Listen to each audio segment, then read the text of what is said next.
안녕하세요, 짬바정입니다. 요즘에야 국산차 디자인이 많이 좋아졌다지만 사실 예전에는 또 그렇지만은 않았거든요. 그래서 유럽의 카로체리아들로부터 디자인 외주를 줘서 그 디자인을 바탕으로 차들을 양산한 적도 많았었습니다. 오늘 소개할 이 차가 바로 그런 차인데요. 오죽하면 광고 카피가 미스코리아 에스페로였습니다. 대우 에스페로 어떤 차인지 한번 꼼꼼히 함께 살펴보시죠. 유럽 디자인품은 아름다운 세단, 대우 에스페로를 회상하는 분들이 많은 이유는 분명히 멋있어서일 겁니다. 1986년부터 개발을 시작한 차인데 디자인은 그것보다 한 20년 뒤에 나왔다고 해도 믿을 지경이었거든요. 앞쪽에 엔진이 없는 듯한 납작 누른 노즈, 노 그릴 디자인, 플로팅 루프 등 당시에는 진짜 생경한 비주얼이었습니다. 뭐 지금 당장 앞뒤 램프를 LED화하고 휠을 좀 큰 거 달아서 양산하면 꽤 팔릴 것 같지 않습니까? 차 디자인은 이탈리아의 카로체리아인 베르토네에 의뢰했습니다. 그래서인지 당시 시트로엥의 세단 모델들과 디자인 흐름이 비슷했어요. 날렵한 스타일은 실제 기능 면에서도 유리했는데요. 가령 공기저항 개수가 0.29였습니다. 라이벌의 공기저항 개수 값을 논할 것도 없이 그 시절에는 아예 공기저항 개수라는 개념조차 생소했을 때였거든요. 뭐 디자인 면에서는 그야말로 오버엔지니어링이라고 말할 수 있을 겁니다. 당시의 대우도 그들 에스페로의 디자인이 꽤 괜찮다는 걸 알았는지 미스 코리아 대회를 후원하기도 했습니다. 이로써 미스 에스페로를 선발해서 광고 모델로서 기용하기도 했죠. 여러분들 유튜브에 대우 에스페로 미스 코리아 장미호라고 검색하시면 그녀가 출연한 TBCF까지 보실 수 있을 겁니다. 에스페로는 사실 중형차였습니다.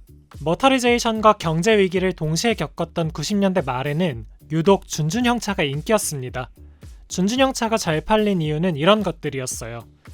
보디는 중형차만 한데 그래서 실내는 매우 넓고 풍채도 좋은데 엔진은 소형차급의 1.5L 엔진이니까 세금은 싸고 연비가 좋다. 뭐 이런 서로 상충하는 가치를 한데 담은 거여서 소비자 입장에서는 안 살 이유가 없었던 거였죠. 사실 에스페로는 중형차였습니다. 조금 더 구체적으로 말하면 처음에는 중형차였다가 슬그머니 준준형차로 강등됐어요. 1990년 9월 론칭 당시에는 사실 2.0L 엔진으로만 나왔습니다. 차체의 길이, 너비, 높이가 461호, 172호, 1385mm로 현대 엘란트라나 기아 세피아보다 확실히 큼지막했죠. 프린스가 진중한 이미지의 후륜구동형 중형차를 표방했다면 에스페로는 젊고 스타일리시한 전륜구동 중형차였던 거죠. 이듬해인 1991년 2월에 1.5L DOHC 100마력 엔진 달린 모델이 나왔습니다. 에스페로 입장에서는 다행이었죠. 이때부터 대우는 에스페로를 준준형차라고 본격 홍보했습니다. 먼저 나왔던 2.0L SOHC 엔진도 100마력, 1.5 DOHC도 100마력이니까 수요는 자연스럽게 1.5L 모델로 쏠렸겠죠.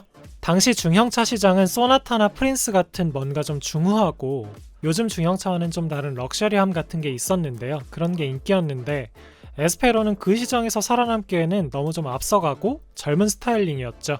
변속기는 옛날 차가 다 그렇듯이 수동 5단과 자동 4단이 있었고요. 판매는 대부분 5단 수동 모델이었습니다.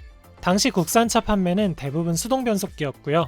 그래서 에스페로도 예외가 아니었던 겁니다. 참고로 90마력짜리 1.5 SOHC 사양하고 110마력짜리 1.8 SOHC 사양이 존재했고요. 71마력짜리 1.6L LPG 모델도 있었습니다. 사실 요즘이야 LPG도 직분사화된 LPI 차들이 대부분이잖아요. 근데 예전에 LPG 차들 같은 경우는 정말 힘이 없었습니다. 그래서 뭐 71마력밖에 안 됐던 거고요. 요즘까지도 남아있는 LPG차는 힘이 딸린다는 그런 고정관념은 사실 이런 90년대로부터 내려와서 박힌 거죠. 여담이지만요. 세 번째, 차는 느리지만 승차감은 좋았던 차. 실내는 랩 어라운드형으로서 운전자를 감싸 안는 형태였습니다. 특이하게도 사이드 쪽 송풍구가 도어에 붙어 있었고요. 도어 캐치가 하늘 방향을 향해서 바닥에서 위쪽으로 당기는 식이었습니다. 근데 이 방식이 내구성에 좀 불리했나봐요. 당시에 에스페로들을 보면요, 도어 안쪽 손잡이가 부러진 차들이 꽤 많았습니다. 예전 대우차가 다 그랬듯이 에스페로도 가속이 느렸습니다.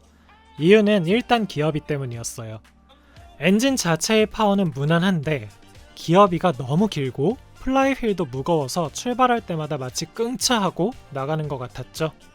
일단 뭐 속도가 붙으면 좀 낮긴 했는데 엑셀과 엘란트라 같은 차들이 막 쭉쭉 치고 나갈 때 에스페로는 내 차는 에어컨이 시원한데 뭐 하면서 이런 식으로 자기 위로해야만 했습니다. 가속이 느리다 보니까 기름도 엄청 먹었습니다. 엘란트라보다 한 2에서 3km/L 안 좋았다고 합니다. 또 하나 기억나는 건 운전대에 틸팅 기능이 아예 없어서 뭐 옛날 차들은 사실 이런 차들이 많긴 했는데요. 어쨌든 에스페로도 틸트가 안 돼서 운전 자세가 꽤 안 나왔다고 합니다. 다른 차원에서 많이 지적받는 문제는 제동력이었습니다. 즉 브레이크가 좀 별로였다는 거죠. 예전에 사실 대우차는 브레이크가 밀린다 뭐 이런 얘기가 많이 있었는데요. 에스페로 때문이었던 것 같아요. 프린스도 그랬고요. 구체적으로 브레이크 페달 조작에 따른 초반 반응이 거의 없었다고 합니다. 깊게 밟는다고 해서 뭐 잘 서주는 것도 아니었고 살짝 밟아도 또 무반응이고 그래서 운전이 좀 어려웠다고, 차가 많이 밀리는 듯해서 운전이 힘들었다고 합니다. 이 역시도 누비라로 세대 교체되기 전까지, 즉 90년대 말 이전의 대우차는 다 이랬었다고 해요. 대신에 승차감은 차가 무거워서 그런지 몰라도 확실히 엘란트라나 세피아보다 좋았습니다. 대우차가 다른 건 몰라도 승차감이랑 에어컨에 대한 평가는 현대차보다 좋았던 것 같아요. 멋진 디자인은 뭐 당연한 거였고요. 에스페로는 약 8년 동안 팔렸습니다. 90년 9월에 출시로부터 97년까지 8년 정도 팔렸고요. 수출은 1년 뒤인 98년까지 이뤄졌습니다. 총 판매 대수는 약 52만 대를 기록했어요. 르망의 100만 대에 비하면 절반 수준밖에 안 되기는 하지만 이 차가 대우 자동차의 첫 독자 모델이었거든요. 그런 거 생각하면 사실 선방했다고 여겨질 수 있겠죠?